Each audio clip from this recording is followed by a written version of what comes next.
All right, hello everyone. Welcome back to the Time War podcast. Um, Today we have another tactical analysis for you guys, Mhm. but this time we're gonna do it for the Champions League semifinals. Bayern Lyon versus Leipzig PSG, and today we have Anish here with us as always. Say hi, Anish. Hello.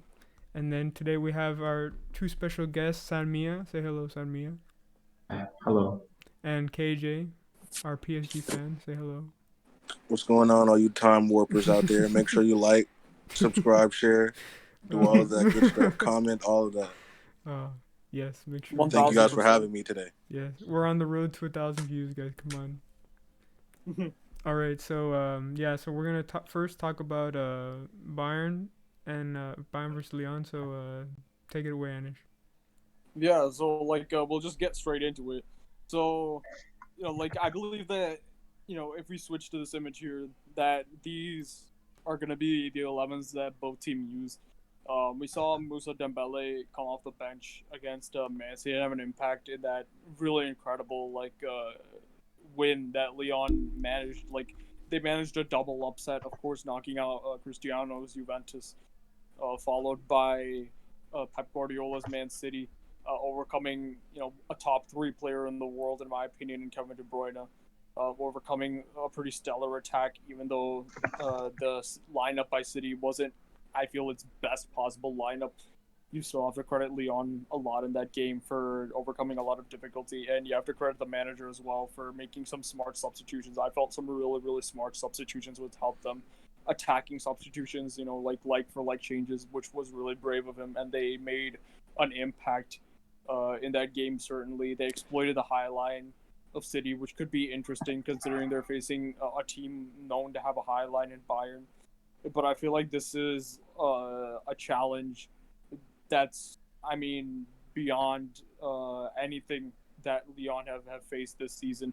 I mean, this Bayern team, if you look at this 11, I believe it's going to be an unchanged 11 from the one that faced Barcelona in that really entertaining, high scoring game. Uh, it's definitely going to be a legendary performance from Bayern and a legendary collapse, an infamous collapse by Barcelona defensively. People are going to be talking about that game for a long, long time, regardless of who ends up going on to win the Champions League. I feel like that result is going to be more memorable than the actual final and whoever comes out on top, unless something even greater lies in store for us. So, I mean, going into this game, I feel like Bayern Munich are heavy favorites, and we have to talk about this whole underdog thing because I feel a lot of people despite everything Bayern have done, if you look at, for example, Man City, right? Man City, who Leon beat in the previous round, did not have a great record in the Premier League. They had lost 9 games. They couldn't beat Spurs home and away. I think Chelsea definitely gave them issues. Liverpool gave them issues away from home, certainly. They lost to Chelsea since the restart. And if you see how Bayern Munich handled Chelsea and handled Tottenham, I feel there is a gap. There is a gap there between City and Bayern. I think Bayern's defense is more capable. I think they're a bit sharper. They're definitely faster. I think this Bayern attack is faster. I think these players, like a half the team in Bayern, Lewandowski, Muller, Boateng, Alaba, Neuer, all these guys have played a Champions League final, so they know what's at stake. They know what it takes to reach a Champions League. When they did it, of course, it was two legs, so arguably more difficult. And I feel like Bayern Munich are going to be up for this game. I think they know they're going to be playing a defensive team. Leon start with the back three, that switches to a back five. Definitely in the defensive phase, and I think Bayern is going to try and hold that high line again, but they'll try to pin them in really well. They'll be wary of the threat Leon possess. But I feel like the media is giving Leon, and we'll later talk about Leipzig, a bit too much credit. And when you do that for the underdogs, the reason underdogs were always dangerous in the first place is because nobody gave them any respect, nobody gave them any credibility. And when you do that, the favorites always take the underdogs lightly. And that's what makes underdogs dangerous, the sucker punch. And nobody expects them to do anything. There's no pressure on them. to get results. And when the favorites then don't take the underdog seriously, that's when the underdog can spring a surprise. But when you give underdogs too much respect, when the media gives them too much respect, when the media overplays their capabilities, I feel that ultimately the stronger teams in these ties are going to look into that because they read social media and they definitely know what the fans feel. They know what the pundits feel, and it's going to go completely the wrong way. I think the favorites will take these underdog teams more seriously. I think they'll play at a high level, especially given the other results so far in the competition. And I just think we're going to see a merciless showing yet again for Bayern. They're a team that does not stop. They're a team that never stops looking for goals. We see some teams like when they have a sizable lead, they'll try to possess, they'll try to contain. They might sit back and try to nick a goal or two on a counterattack. But these guys go 180 miles an hour for 90 minutes. It's unrelenting.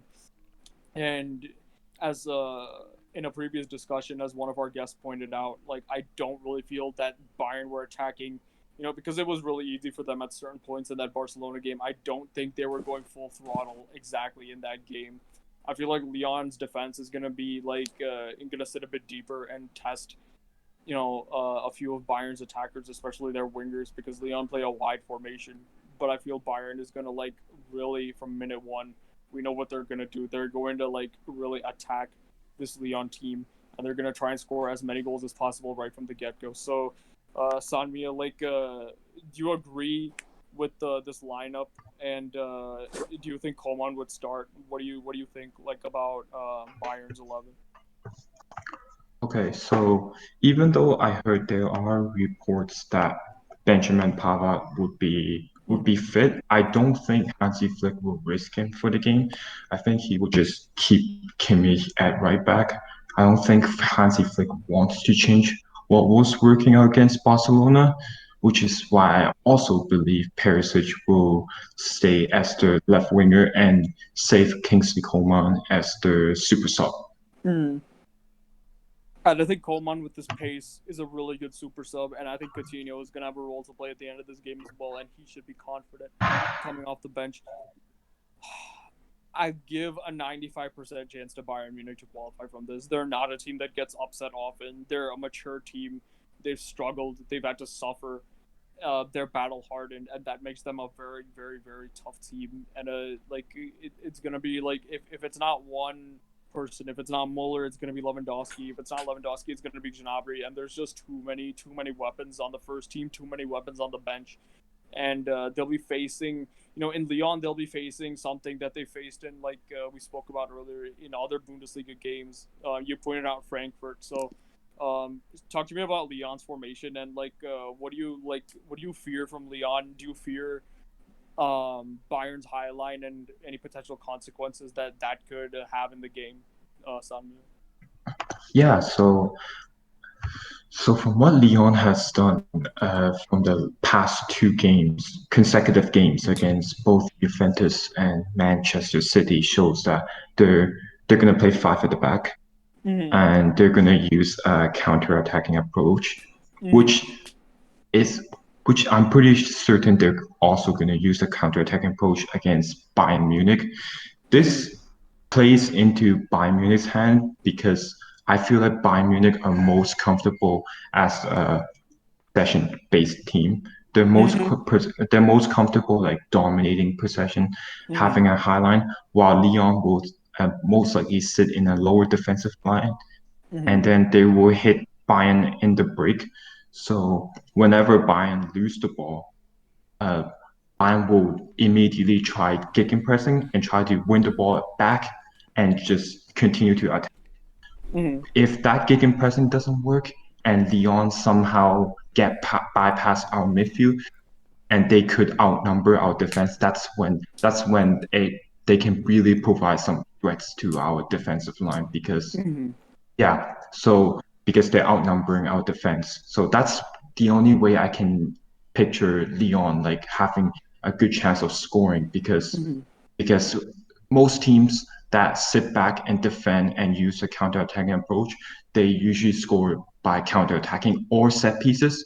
but most likely the way they score is by counter-attacking whenever we lose the ball and they outnumber us in our defensive end. So the only thing that worries me the most is if we get counterattacked and our high line is and our defensive line, our high line will be quite vulnerable to counterattacks. That's the only way I could picture Leon scoring. But if we take our chances, if we could play our typical Bayern game, if we play our game, we should be able to score more than 2 goals. And I trust them too, especially with Leon have some good weapons coming off the bench. I believe Musa Dembele is going to start on the bench and come on in the second half, but like Bayern could definitely match that with Coman, with Coutinho, and with even if they want to, they actually have some really good players who can go on the defensive. Tolisso is capable of some good defensive play, going box to box. We know Sula is a capable young defender. Do you have any updates on Lucas Hernandez? I know I think he played a little bit, didn't he, against Barcelona? Yeah, so Lucas Hernandez is left-footed, and Hansi Flick has shown great faith on David Alaba. He trusts him as his primary center back. So, not only does Alaba's biggest trait as a center back is his ability to pick the right pass. He's a great ball playing center back. His long balls are very good. His passing is very good. It helps. It it puts less pressure on Thiago to dominate to just do all the build-up work.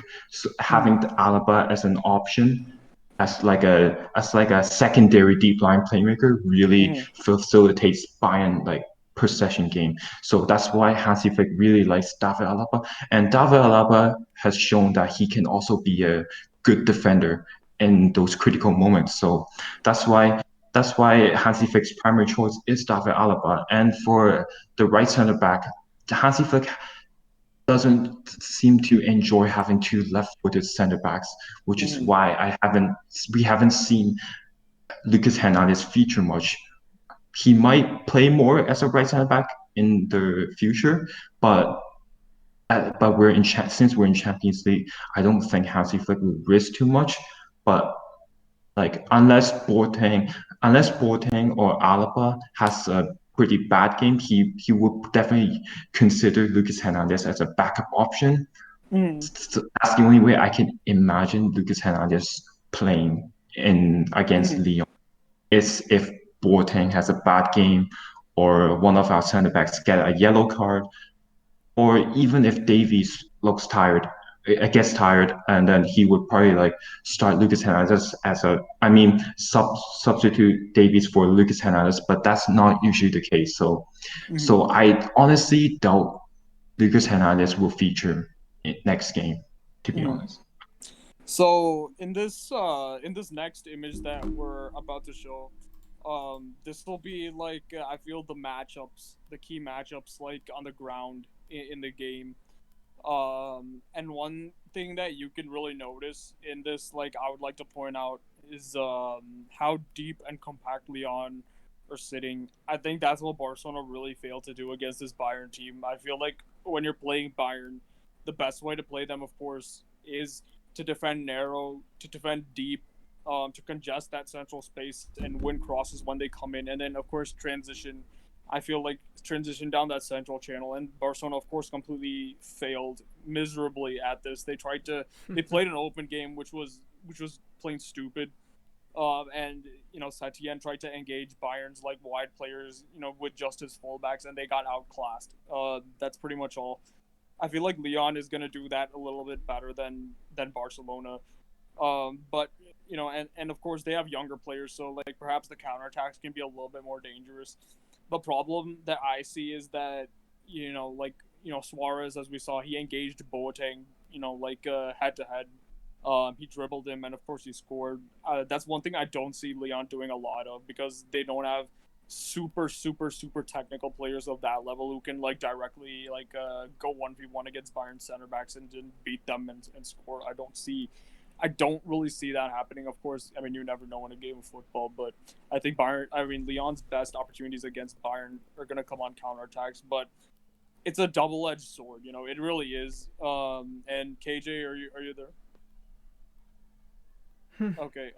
So the reason I went to KJ for a little bit is because I feel the one thing definitely that Lyon haven't really faced in the Champions League this season and haven't really faced in even Liga. We all know the attacking talent that PSG have, and Lyon's experience against PSG's attack could be vital here. But the one thing that PSG don't have that this Bayern Munich team really have, which could be useful against Lyon, who play a back five, is, and this is where the double-edged sword comes in, right? Because we know Bayern hold a high line, but at the same time, those fullbacks that Bayern have are so complete. They're so pacey in recovery, and they're so adept at supporting the attack. And I don't think Lyon has faced a team that uses the fullbacks this much and has fullbacks this capable in the attack. Juan Bernat, I mean, he's good, but Davies has been on I mean, with respect to Bernat, has been on a tear this season. Like his pace, the amount of pressure he uses, his physicality. I mean, he just completely took Semedo apart in that previous game. Kimmich, very intelligent player. He's taking after Lam really, really well. I mean, and I think serendipitously, Bayern found a very, very nice replacement in Philip Lam that, of course, Pep Guardiola brought in the 15-16 season, and he's really grown into a fine right back. I mean, of course, this season, Pavard, who I believe is more solid defensively, has more often than not played that right back role, and Kimmich has gone back to his original position in the midfield. But he's so versatile, and he's so good in this position as well, and so good going forward. I think Comey and Marseille are gonna have their, they're gonna have their work cut out for them dealing with this guy. I mean, they really will, and of course Coman coming on in the second half, and Gnabry whenever he does go onto that right flank. But Kimmich is really gonna be the main threat that they're gonna have to deal with, and he will try to pin them back, and he will test them more than any other right back has this season. I respect Kyle Walker, but going forward, Kimmich is on a different plane entirely. I mean, like his intelligence, his passing ability, his technicality, his crossing ability. I mean, this is unlike any other right back that this back line has ever played. Davies is unlike any other left back that Lyon's defense has ever played. So, and when they're playing at a very high level, which I believe they will, because I believe that Bayern will take the media seriously. They will take Lyon's victories in this Champions League seriously, and I believe they will try to engage them thoroughly and try and get a complete, compelling victory, a total victory against Lyon. I believe they'll try to kill off the game in the first half. I really do, and then see if they could get more goals after that. So, I mean, this is going to be a really, really long night for Lyon. I think it's going to be the longest night, like in their Champions League campaign this season. I mean, like I said before, anything can happen, but it's looking really grim. So we looked at the tactical image next, so a quick switch there, and we see, I feel like this is what Lyon can do to exploit Bayern. I really don't think it's worth discussing Bayern's, what Bayern are going to try to do, because we talked extensively about that in the previous tactical analysis video. They use Thiago, just to briefly like cover that. They use Thiago. He sometimes drops deep to assist and build up plays with the center backs. He might play make from deep in this game, or he might have a more advanced role. It depends on what Flick wants to do with him. But Boateng and Alba are crucial. I think there's going to be interchange between the fullbacks and the center halves again. I think Davies and Kimmich will bomb up, and perhaps that opens the door a little bit for a Lyon counterattack. I believe if they congest the central space, I believe if they defend compact, I believe if they can really, have a good day, intercepting those crosses and balls coming in from wide areas, and if Bayern's attackers have an off day and miss several chances, which I believe they'll create, because City really gave Lyon issues. City gave Lyon issues, even though they didn't approach the game well and Pep used the wrong lineup. City dominated the possession, and they really I think they really put a lot of pressure on Lyon, even though there weren't a ton of clear-cut chances there. You saw Sterling get into some really good areas. De Bruyne make some really good runs from deep. I feel they like out battled Lyon in the midfield. I feel they won the ball in really, really high up the pitch. And those are all signs, that Bayern are gonna try and look to exploit. So they will play very high up. And of course, like I believe Lyon, what they should do is when they win, of course defend compact, but when they win the ball, Dubois and Clement should make darting runs like into the half spaces where and then like they should what they should do is try to funnel the attack down the middle. Depay and Akambi, like what these guys can do is they can pull slightly wide, and that like I said in the previous analysis, that'll pull Boateng and Alaba slightly wider, as they track them. That could open the central channel. Awar is gonna have a massive game. I mean, I believe, in the defensive phase, we could see Awar on top of Muller, man marking Muller, um, and that sort of thing.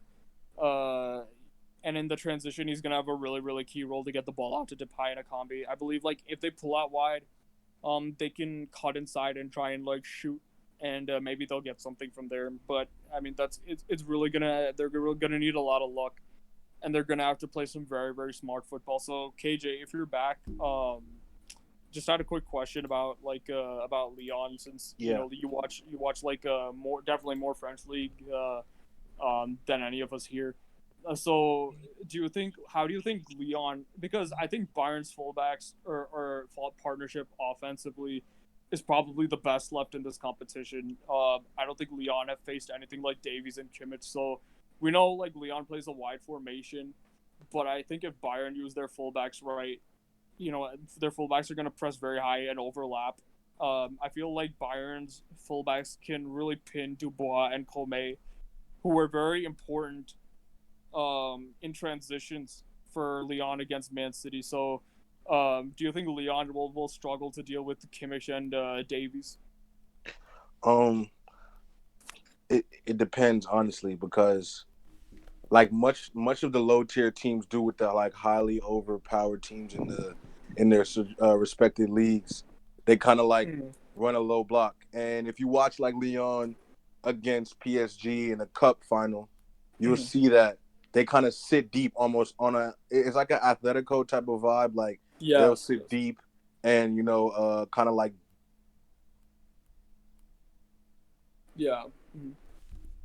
they'll sit deep and like kind of like hold a low block and let absorb pressure. So I mean, Bayern tactically just basically have to scheme. Obviously, they have time to watch Lyon. So like this is where tactics will come in, where Alphonso Davies and Kimmich in their attacking prowesses are going to have to like find creative ways to link up with, whether it's Muller or Thiago. They have to break them down in such a way, because like I said, depending on how the game goes, who scores what goals, and that can kind of like determine how the defense is going to sit up. But if they play like they do play PSG most of the time, they hold a low line to kind of like survive throughout the game and then go for the game towards the end, So they can definitely be exploited, but it's going to take like a little bit of like breaking down, you know what I'm saying? And obviously Bayern have the quality to do so. So that's how I see. So like definitely I noticed Lyon struggled a lot with KDB, and Bayern have their own world-class playmaker in Muller, who broke his own assist record in the Bundesliga with 20 plus assists. But Thiago as well, like they face really technical midfielders in City, and so they have experience in that. But one thing that Man City's midfield didn't have, even though Guardiola deployed a lot of DMs in that game, was that Man City don't really have anybody who's a physical specimen or as good specifically in aerial duels, in the air, as Leon Goretzka. And him being in that midfield with the creative forces of Thiago and Muller, giving them knockdowns, winning the ball, tackling, counter pressing, Leon whenever they try to break. I think that's invaluable. And many people will focus on Thiago and Muller. But what this guy did in the midfield against Barcelona, where Barcelona had some numerical advantages, like the amount of ground he covered, how hard he worked, how much he battered Barcelona physically. I mean, I think he's really like sharpened his toolkit and I think he's really ready for this game. I think he more than anybody is ready for this game, and he knows what he has to do. So I think he's going to be quite a handful. I think he's going to be quite a handful for Awar, and it's going to be really fascinating to see how Awar deals with the physical presence and some technical skill from Goretzka and the even more technically gifted Thiago Alcantara in this game. So I mean that should pretty much cover everything like pertaining to the Lyon Bayern fixture. I mean, obviously Bayern are favorites. Maybe Lyon spring something. They might spring like a surprise here and there, but I mean, I feel like Bayern have the last say and the last chance to make a big statement, before the final. And in this game, because this is the final, like this is the final semifinal.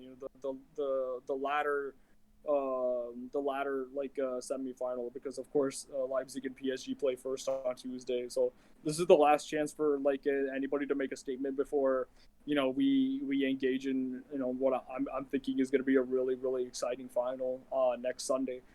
And so we'll see what happens. We'll see if Bayern can make a statement or if Lyon can stifle them.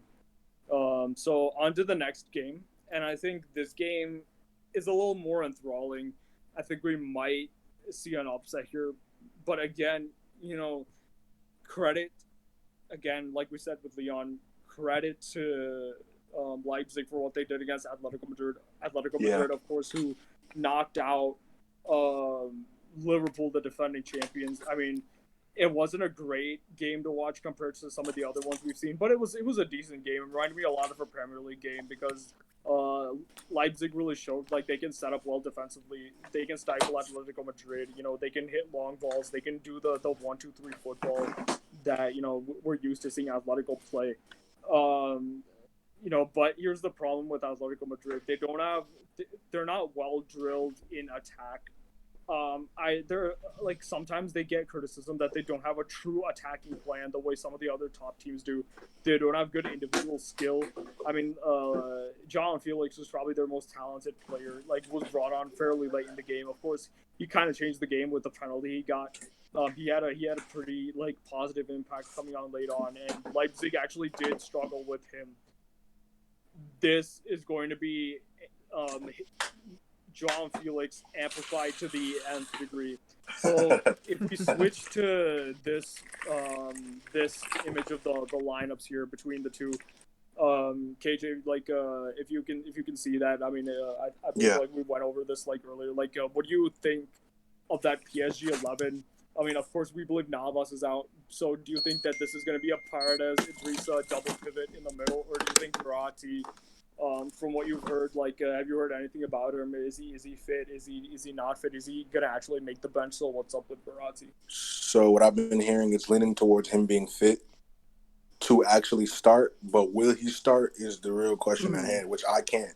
As a fan, I just can't answer yet for the simple fact that the information I have, I don't know like how solid this information is, or what I'm saying. Jonathan Johnson is, I think, the PSG representative for ESPN. Is one of the sources I've seen where he said that for sure he will be fit, but like I just told you, will he start? I don't know. I think if he is fit enough, he does get to start, but if not fit, he definitely starts off the bench. But for the most part, yeah, I do think this double pivot will be it. I do think the only thing about it that I think, judging off of Tuchel's pass, he may drop Marquinhos into the midfield and start Thiago Silva just because of the prowess that Thiago Silva has. He hasn't been playing lackluster as of lately. Like other than the goal that obviously we talk often off air about like Thiago Silva immensely. So other than that, he's been playing well. He's been playing strong in the past. Obviously, he's had a lot of downfalls, but in form, him, Marquinhos, and Kimpembe have an understanding in the defense / midfield. So. I think that's the only change, but other than that, yeah, I think your 11 is spot on. Okay, yeah, and we'll talk definitely about more about Thiago Silva. So let's switch right to the last image here.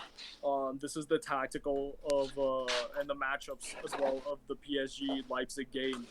Hey, mommy. We'll spend like a lot of time on this image for sure. But like let's take a look, dude. So in my opinion, what PSG should really shoot for in this game they should take a page from Bayern's book. They should really take a page from Bayern's book here and make a statement themselves. I mean, they haven't really made a huge statement. Of course, Atalanta are no pushovers. We know that. I knew Atalanta would give PSG a dogfight. I knew Dortmund was going to give them some issues away. I think PSG had a thorough performance against Borussia Dortmund at home. I mean, many people forgot about it because it was the first real game I think that was played in an empty stadium in the Champions League. I mean, of course there were no. It was just before the lockdowns. Nobody was in attendance to that game. There were some rumors at that time, Mbappe had corona. Of course he didn't. I mean, thankfully. But this is basically what I think PSG's front four should be. Moting offers more tactically, and to help Mbappe and Neymar and Di Maria, who I believe will be back, much more so than Icardi does. Icardi is kind of like a selfish player, and what I mean by that is Neymar and Di Maria and occasionally Mbappe with the square balls, across the box. They're the ones who are gonna have to feed Icardi. They're the ones who are gonna have to help Icardi get the best out of Icardi. But with Choupo-Moting, he's gonna work more for the team. He's gonna track back more. He's gonna move more. He's a big body in the box, and if PSG, I believe this is what they should definitely shoot for. Put Leipzig on the back foot from minute one. Give them a taste of something they didn't get at all against Atletico Madrid, because that was a back and forth game. That was an even game in terms of the possession. This game, PSG should just put them on the back foot from minute one and let them know what they're going to be up against. Leipzig have faced similar offensive prowess in the Bundesliga with Dortmund and Bayern. Of course, notably, they drew Bayern home and away. But people are forgetting how many issues Dortmund caused this defense. I mean, they really did. And Upamecano played those games. So, I mean, in the first game between Leipzig and Dortmund in the Bundesliga, this was before Dortmund even signed Haaland. It was a 3-3 draw. Dortmund put 3 past this defense. The second game after the restart, of course, Dortmund had Haaland at that time, and they scored 2, and they won 2-0, away to Leipzig. Of course, that was a notable loss Leipzig faced, and I think PSG, this front four has better chemistry than when Icardi's in. I feel Choupo-Moting contributes more to the team.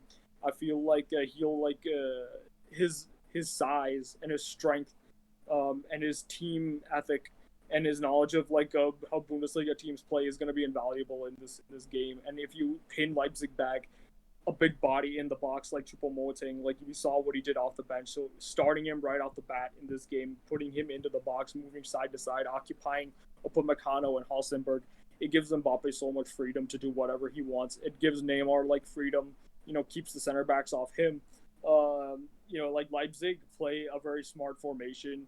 Oftentimes it's a 3 at the back. It shifts to a 3 at the back and a 4 in midfield. Their wing backs are crucial in providing width, which is something that they didn't really have much in their previous manager, who was the current manager, of course, of Southampton. They played a very narrow formation under him, and what Nagelsmann's done really well, the utilization of width.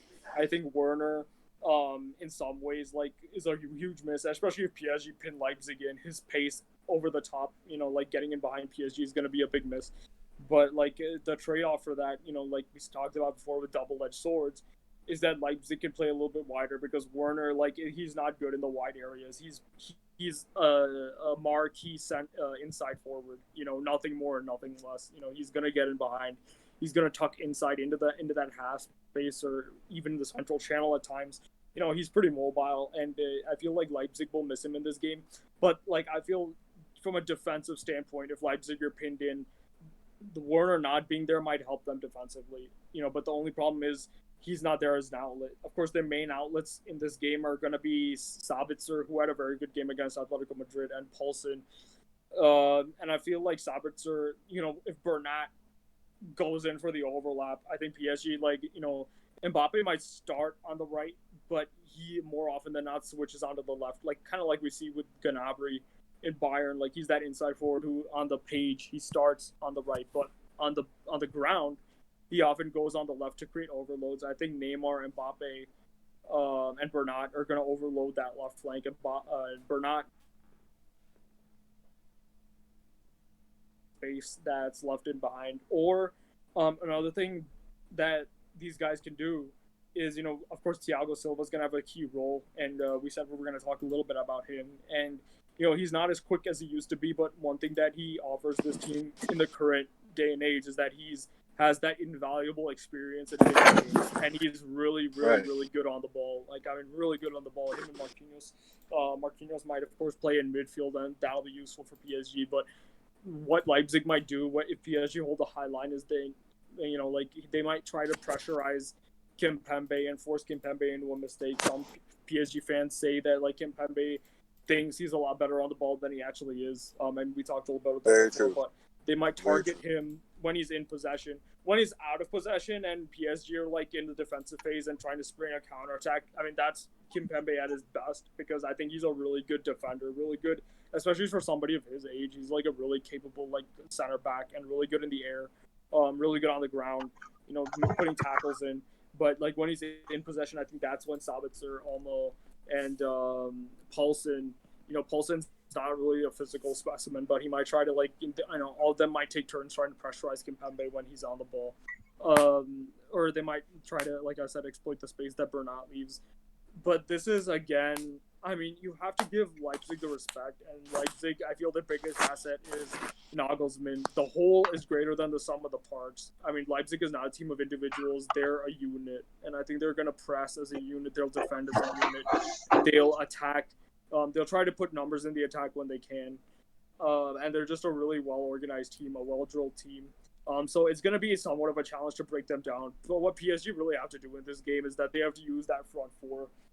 If Leipzig, play at times a back five or even a back six when they're really pinned back in this game, I think numerically, if PSG play a 4-2-4, that typical 4-2-4 we've seen time and again this season with Tuchel, especially with Choupo-Moting's size and strength in there, and Di Maria now finally back after so long on the right. To double up with Carrere on the flank. Carrere definitely is better defensively than offensively, I feel. So Di Maria out to offer that offensive outlet on the right wing, especially when Mbappe comes onto the left. Di Maria is going to be really key in stretching the play and hitting those in-swinging balls in. And, even if Leipzig play at times a back six in the defensive phase or a back five, PSG's front four, because they're so technical and so skilled, and there's just everything in there. There's physicality in there. There's hold-up play in there. There's pace in there. There's technical brilliance in there. There's an X factor in there, and Neymar. Even if it's a 4-on-5 situation, dude, PSG is that's numerically not a bad situation for PSG, because PSG's front four can rip apart any back five on in the world right now, in Europe right now. So I think Paredes and Idrissa are going to have a key role. I think Idrissa is going to have kind of a similar role to what Goretzka has to do against Lyon, where he's kind of that guy who has to disrupt any counterattacks, and his counter pressing has to be on point, because I feel like Leipzig are a good team. But if Idrissa has a good day, and if Paredes has a good day, and like you said, Verratti off the bench against a potentially tired Leipzig team who's been on the back foot for the whole game, that could be just another level of hurt for them. And I think he can, if this midfield of Olmo, Limar, and Kompel is tired, Verratti, a fresh Verratti, unless he's kind of rusty, which he might be. There's a chance in there that he can just cut right through them. But this is a game where PSG have to make a statement here. Even if they concede a couple of goals here and there, obviously the threat of Werner is not here anymore, but even if they let in a goal, their objective of this game, Leipzig's defense is not impregnable. Right. Leipzig's defense is not impregnable, and them limiting Atletico Madrid to just a goal, which was the penalty, is not really a huge statement for their defense. It's a statement for their attack. Scoring 2 against Atletico is never easy. But from a defensive standpoint, meh, because Atletico Madrid played Leverkusen in the 2015 Champions League. I believe they should have lost both legs of that. Of course, Leverkusen, another Bundesliga team, they were a top 4 team at that point. They caused Atletico Madrid a lot of issues. Atletico Madrid really, really struggle against teams where they're the favored. They're the favored party. They're the favorites. It's on them to break the other team down. Because then they lack the technicality, they lack the creativity, they lack that bit of individual brilliance. Until, of course, too late in the game, where João Felix came in, they started attacking with numbers very, very late on, and it was just another another damning indictment for Simeone, really, because he's really good at this one aspect of the game with the dark arts and the defensive structure, but he's not great at this other aspect of the game. So Leipzig's defense is not tested. They haven't been tested since they played Dortmund and lost 2-0, of course, to them. I mean, and this will just be another level, dude. So with PSG, I think, they had a difficult game against Atalanta. And Neymar missed chances against Atalanta, and in a way, that's a good thing. Now that they've come out of that, that's a good thing because they'll be reminded of the importance of being clinical. And being clinical in this game is key for PSG because if they're not clinical, Leipzig will get into the game and will be in a really sticky situation like we were against Atalanta. But if they're clinical and if they put Leipzig under pressure from minute one and this front four gels up and really it turns it on, I mean, I see PSG scoring 2-3 in this game at least. So what do you think? Gage? Yeah, I agree fully. I agree. Like you said, the thing that makes the Atalanta game such a not really an anomaly, but it's a weird one because Neymar makes 2 out of those 3 chances in that game is totally different. So it's did Atalanta's defensive game plan throughout the game exemplify tactics? Or was it just PSG lack of ability to finish? So that's the thing with me. I think chances are going to be generated. If you tell me again that Neymar is going to miss that open goal, the one-on-one he had the first 10 minutes of the game, then, you know what I'm saying, I'll be shocked. I don't think they're going to have those same type of misses. So like I said, I think chances are going to get generated. As long as we're clinical, they should take the game. Simple as. How do you feel about Nkunku coming up against you guys? So that's a story on Twitter. It's kind of a running joke that it's the 90th minute Nkunku scores a goal that sends Leipzig through and sends PSG home. So it's kind of funny.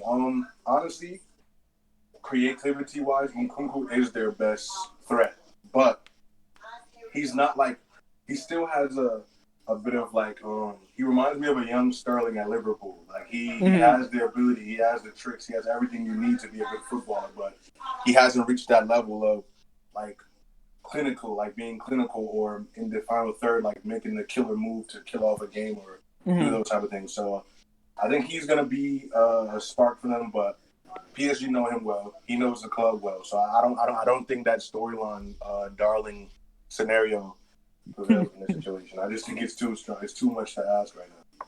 Yeah, it really is, and I think PSG's front four, that front four looks sexy. And the final thing that I really wanted to touch on today was, I mean, this is gonna sound rude, but I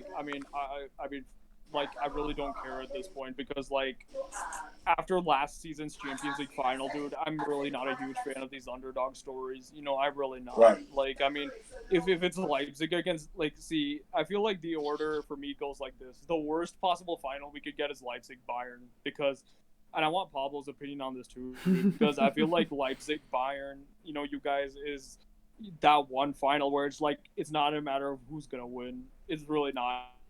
It's gonna be a matter of how Bayern are gonna win this final. And when. Are they gonna win it in 90 minutes? Are they gonna win it in extra time? Or are they gonna win it in penalties? Exactly. It's gonna be one of those three. Right. We've seen Leipzig give Bayern a challenge, dude, but they're not gonna beat Bayern in 120 minutes. Because Bayern just have too many weapons on the first team, too many weapons on the bench, and those weapons on the bench coming on at extra time against tired legs. There's only gonna be one outcome. Yeah.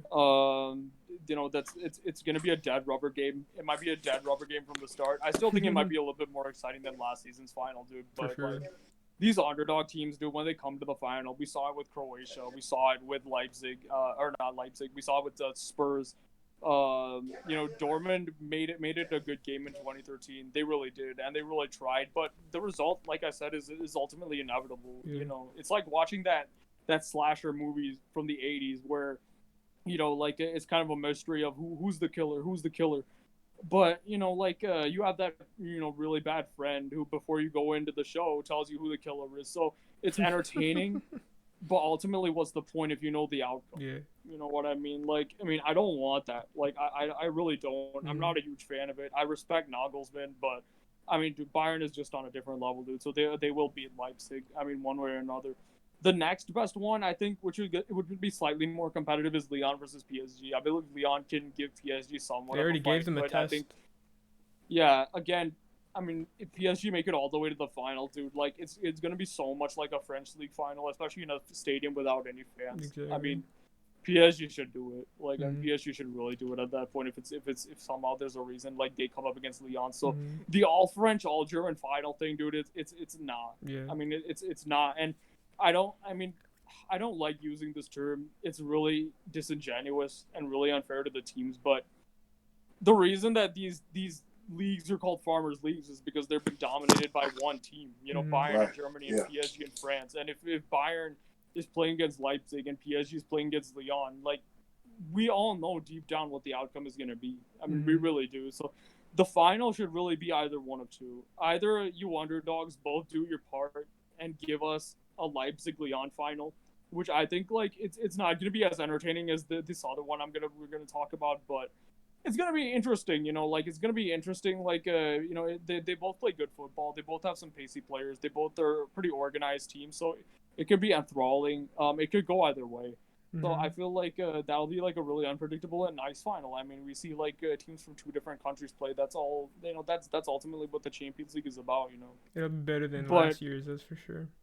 100%. You know, 100%. I'd rather see like two underdogs go up against each other than those previous two that we talked about. You know, I'm really not interested in it. Like, and before we talk about the last one, dude, like, do you guys agree with me, or like, what are your thoughts on?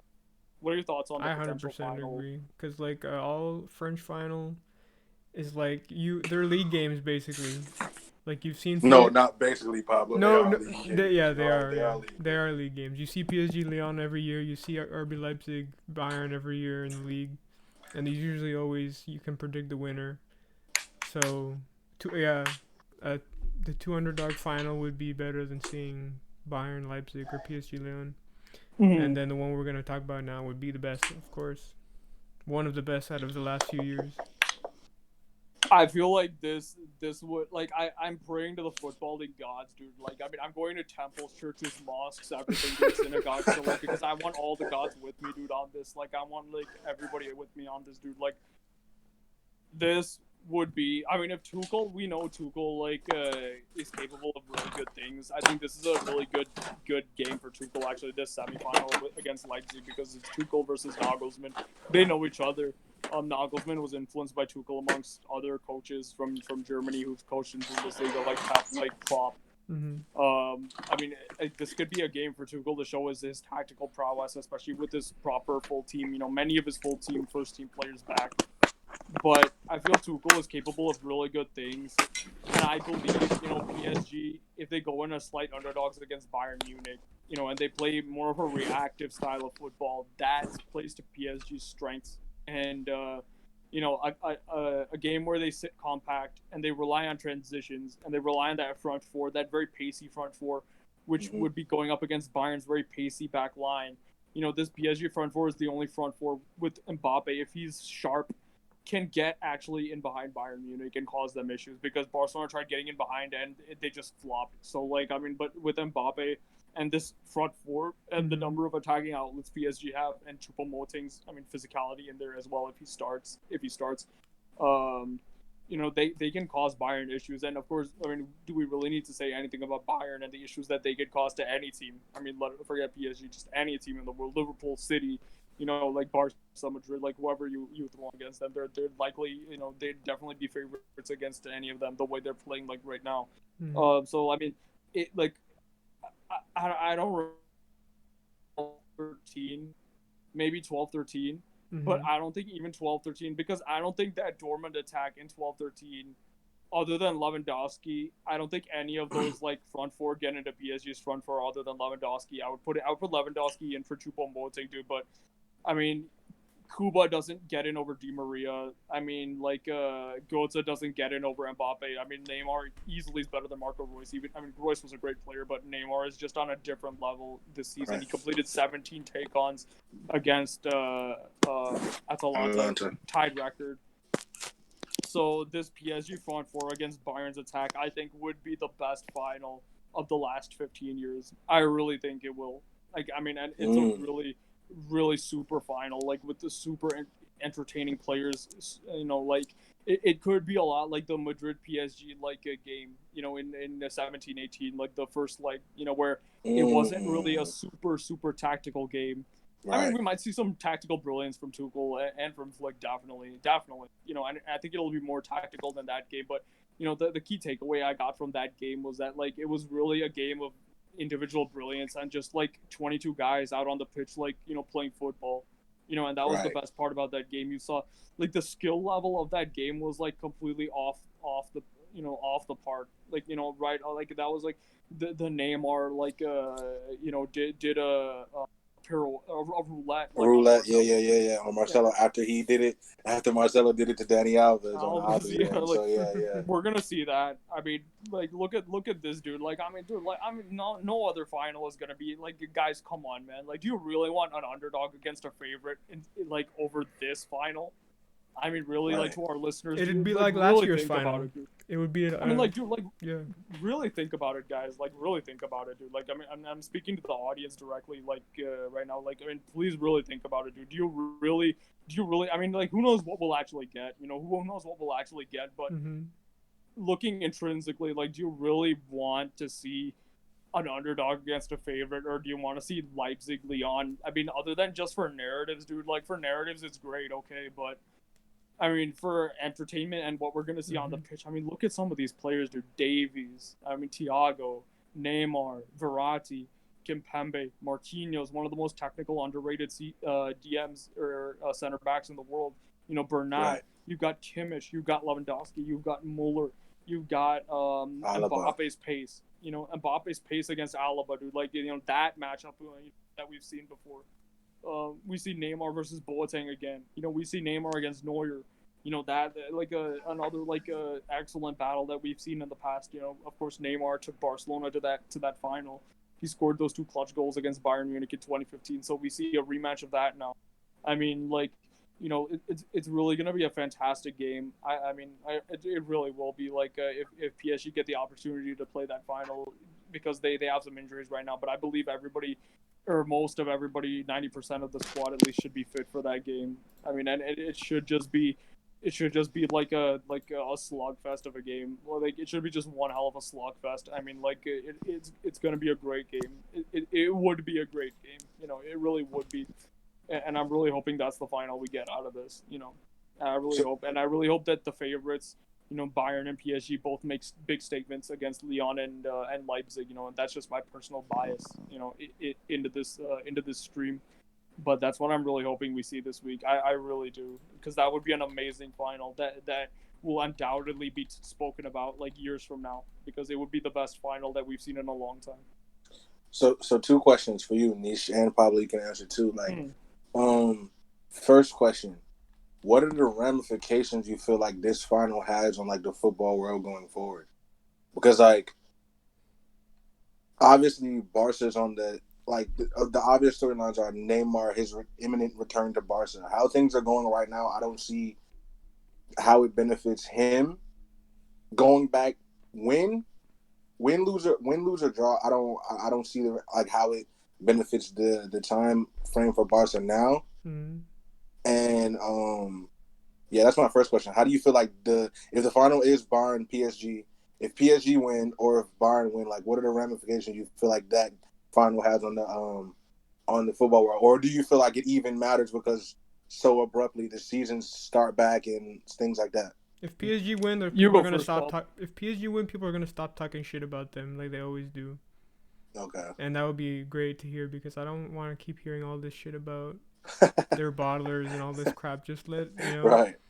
Let Neymar get his just do. Yeah, because after all he's been through, after like they wanted him to, Barcelona was gonna help him, or Barcelona wanted him to come back, and then all the fans were against him, and then right. Yeah, and then Mbappe will finally have his glory. He has a World Cup and a UCL. Man. And he could, and then maybe he'll stay, maybe he'll leave. Right. And then if Bayern win, Lewandowski finally gets his UCL after all these years that he's tried. And sadly the Ballon d'Or isn't going to be given this year, but if it was, he would win 100%. It's a treble. He's a highest goal scorer in the UCL. Almost got it in. Almost got the Golden Boot. Um, but yeah, it would be great for Bayern because that would be their sixth or their seventh. I think it's their sixth, right? I think Six. six. I Yep. think six. Yeah. Yeah, it would be their sixth, and they'd be set up for success again for next year, because I think they could also challenge again if they win. But yeah, that's my thoughts on it. Okay. Yeah, so I mean, in this Champions League, we've seen one notable trend. In the last 8, there were two teams that had any pedigree in the Champions League. That was, of course, Barcelona and Bayern. Mm-hmm. So the other 6 teams, none of them had won the competition in previous seasons. So that just goes to show you one thing, like the Messi Ronaldo duopoly, I think is over. I think the Barcelona Real Madrid duopoly, at least for a couple more seasons, it is over. Yes. The Juventus, they were a prevalent team in the Champions League in the past 10 years. At certain points, I think it's going to take them. I think they're like in a decline as well. Right. We've seen the decline of the Premier League. We've seen the decline of La Liga. We've seen the decline of Serie A.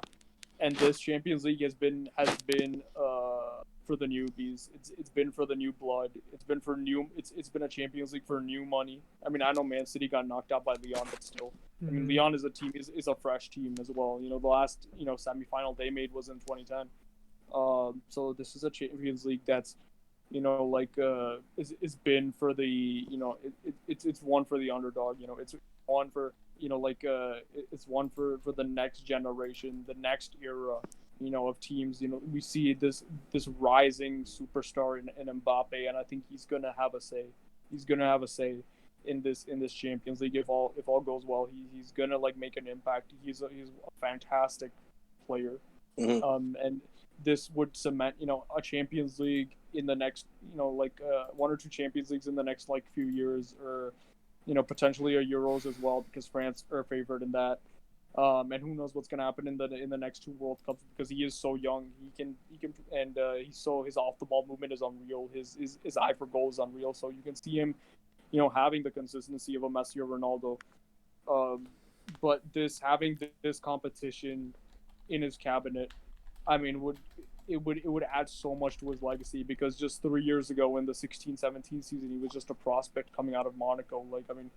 Nobody really, even heard of him in the first half of the season. In that season, he just came out of nowhere against Man City, scored a great goal. I mean, he pretty much scored in every round, in at least one game from the round of 16 through the semis. He scored against that formidable Juventus team that nobody, none of the MSN were able to score against over 180 minutes. I mean, that was a fantastic achievement in itself. And I think this is huge for him.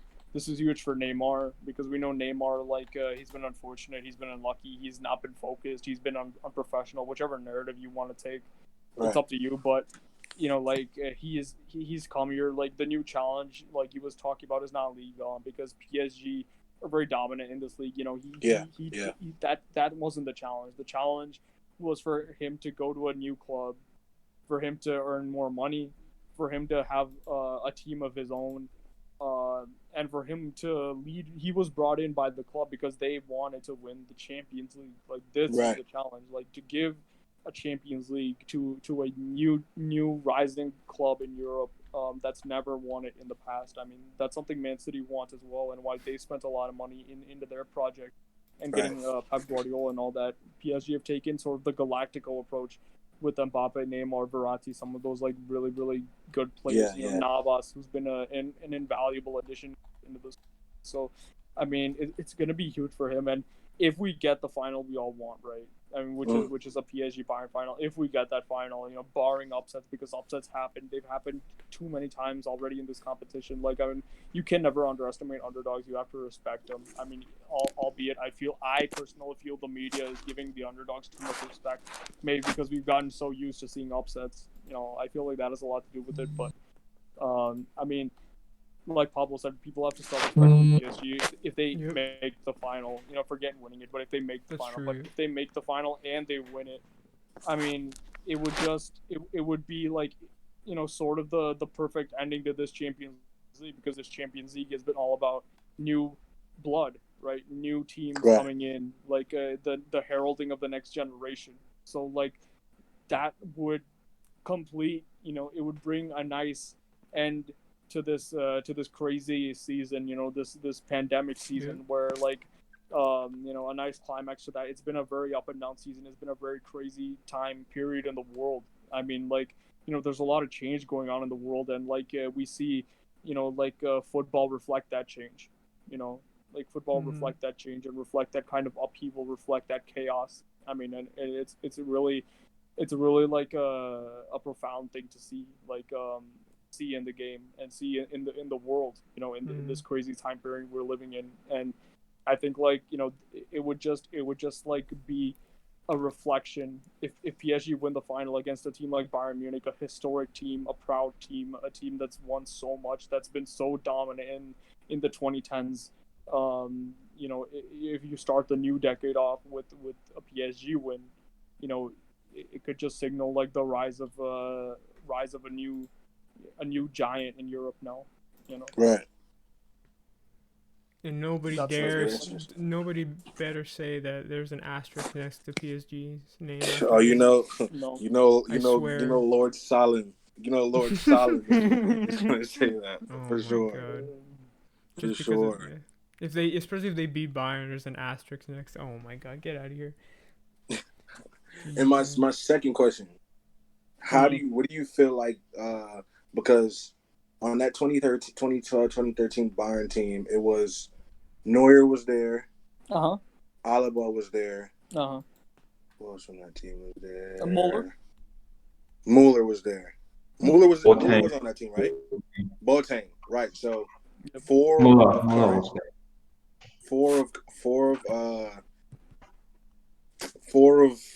the Bayern's current squad, they were there. So I think who's in PSG squad has been in the final. Di Maria, Navas, Neymar. Yeah. Is that it? Yeah, I mean, and I feel like you should throw Mbappe's name in there. Because he's played a World Cup final, which right. is like a similar occasion, dude. So like he has invaluable experience on the big stage as well. Right. So, and Bernat wasn't in at Bayern. He wasn't. No. He was brought in the Guardiola era. Okay, cool. Yeah. So, how do you feel like pedigree or like a sense of I've been here before for those players I named has an impression on the squad? Sanmir, are you here? Or... Yeah. Okay, yeah. So like, I feel like that'd be a good interaction for our guests. So like, do you want to answer that question? Like, how do you feel pedigree will affect Bayern Munich and PSG? Can you come back to me? I'll think about this question. Okay, first. yeah, for sure. Like Pablo, do you have any thoughts? Let's see. I guess Muller's experience of being there, would probably help a few of the players at least. Maybe the younger players like Davies and Kimmich. To help them, I guess, just tell them how it is to be in a final and maybe how to, I don't know. Calm your nerves. Yeah, there you go. Just their experience.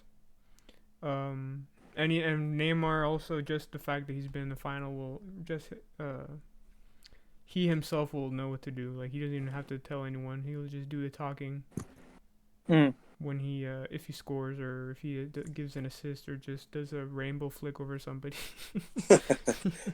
Which can happen, like if PSG are somehow ahead in the semi or a final, if they find themselves in a winning position, things like that are really good ways to waste time and eat time off the clock. Really good. Start doing rainbow flicks. Mbappe will start doing roulette Rabonas and stuff. Fake shot. Yeah, exactly. But yeah, which is something we want to see, dude. Which is something we want to see, honestly. Like, I mean, we want to see skills. We want to see individual battles, 1v1 battles. Like, imagine a goal like in the final, like the goal that Neymar scored for Barcelona against Villarreal when he did that flick over the defender. Dude, like, imagine a goal in the final like that, man. That's insane. Yeah, dude. Like, I mean, we'll see what happens. It's different when it's in a final. Oh yeah, it's different for sure. when it's a final. Yeah, that was just a league game. Yeah. even if he does it in the semi, dude, like if you Mhm. do it in a final, dude, where the whole world literally is sitting at home in COVID and watching this Mhm. game, like dude, like I mean here like in the States, you know, like a CBS like better freaking show that game in live time, dude. I don't want them to Yes. pull this dumb. I mean, like this dumb thing that they do, which is they don't show the game and then they show the game like in the evening when it's prime time, dude. Like it's COVID, like I know, everybody's right? at Yeah. home. I mean, show us the game, like. I mean, like, you know, like I'm originally from Canada, so like, I wonder, you know, like, what's going on over there, what the broadcasting's like there, but like, yeah, That's I why we mean, like, watching TUDN it's Spanish just annoying, commentary. dude, That's why we watch for Spanish sure. commentary. TUDN. Yeah, dude, I've been watching Spanish commentary pretty much like, you know, for the game Yeah. because the Spanish channels here, like, I think they're originated in Los Angeles and like, I think their Miami. coverage is like a bit better. You know? Yeah, Yeah. the TUDN is in Miami, so yeah, but I love TODN. For yeah. sure.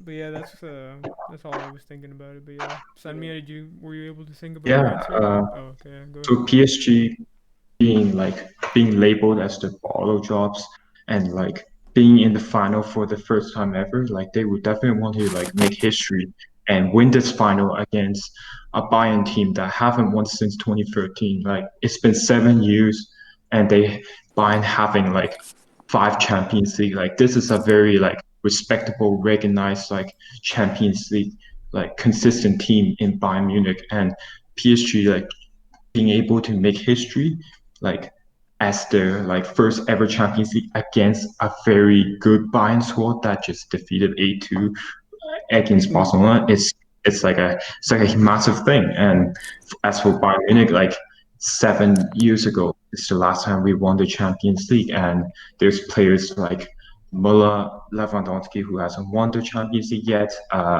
Gnabry, Goretzka, Kimmich, like they're definitely hungry for this Champions League. So it's gonna be the Bayern, Bayern would have the experience advantage while PSG would have that like trying to make the history. They're trying to like PSG will win their have the first hunger. PSG will have the hunger to hunger, win. the Yeah. hunger, while Bayern will have the benefit of their experience. Mm. Got you. If Bayern win it, like if they go all the way and do this, like I mean, if it's a Bayern Leipzig final, we should just like wrap the trophy up for them and give it to them. But like, I mean, like if For it's sure. like if Bayern really go and do this, dude, we like for our post match, you know, we can do something kind of fun where we make a combined 11 of the 2013 team and this current team. I think that'd be pretty fun. Like, Yeah, that's true. Yeah, for sure. Well, what do we got? 2 days left for the RB Leipzig PSG. Yeah. I 2 can't days. wait. I'm already on the edge of my seat for that. So probably right after that game, we'll do or maybe the day after, we'll do a reaction. Yep. And then the same for actually no, we would have to do it the day of because the next day would be the Bayern Lyon game. Yeah, so maybe we can have a reaction for both the games. Oh yeah, and we might as well do. You guys can come back actually, and we might have another guest in there, and like I mean you guys like he's kind of like he's a character, dude. So like I mean you guys will just have to wait and see. Yeah. Okay. Sounds good. All So right. like I mean I think like that's a good plan, to be honest. Mm-hmm. Too. So any final thoughts from you guys? No, that pretty much covers it. I mean, I hope we get a PSG Bayern final. Like that's the best way to end this crazy Champions League. Yeah. That would be ideal. Hopefully. Yeah, my only last remarks are like, share, comment, subscribe. Make sure you guys like the video, man. Don't just listen to this whole thing and not like the video. Like and share, subscribe, please. and subscribe. Our last analysis got like 800 views, and we still only have 30 subscribers. So yeah. So like KG said, like, subscribe, comment, check out our social media, and also comment in the comment section what final you want, and maybe even give us your. Oh, we didn't even do score predictions. I forgot about that. Yeah. So our audience, like, I mean, you know, we'll leave the score predictions up to you. Like, for sure. Just put them in the comments, or just give us your thoughts. We'll see which one gets the most upvotes. Yeah. Okay, guys. That's it for today. We'll see you after the 2 games, and but yeah. So bye, guys. Yep. Bye.